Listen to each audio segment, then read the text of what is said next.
الكتاب ولم يجعل له عوجا قيما لينذر بأسا شديدا من لدنه ويبشر المؤمنين الذين يعملون الصالحات أن لهم أجرا حسنا ماكثين فيه أبدا وينذر الذين قالوا اتخذ الله ولدا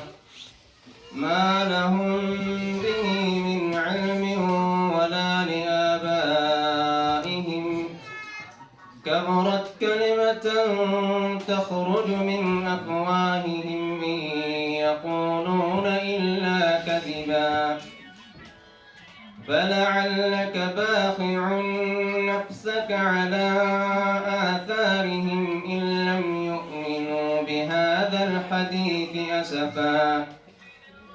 إنا جعلنا ما على الأرض زينة لها لنبلوهم أيهم أحسن عملا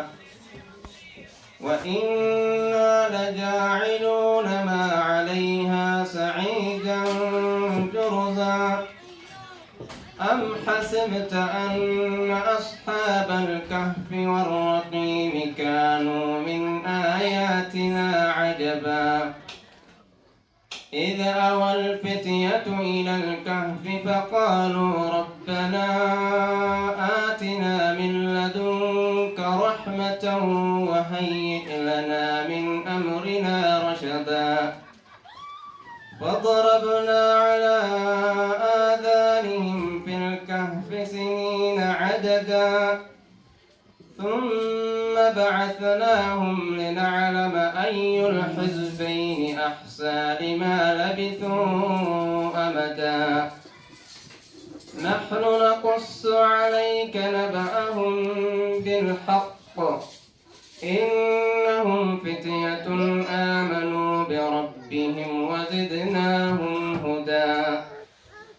وربطنا على قلوبهم إذ قاموا فقالوا ربنا رب السماوات والأرض لن ندعو من دونه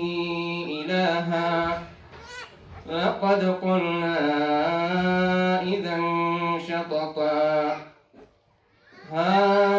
هؤلاء قوم اتخذوا من دونه آلهة لولا يأتون عليهم بسلطان بين فمن أظلم ممن افترى على الله كذبا وإذ اعتزلتموهم وما يعبدون إلا الله فأووا إلى الكهف ينشر لكم ربكم من رحمته ويهيئ لكم من أمركم مرفقا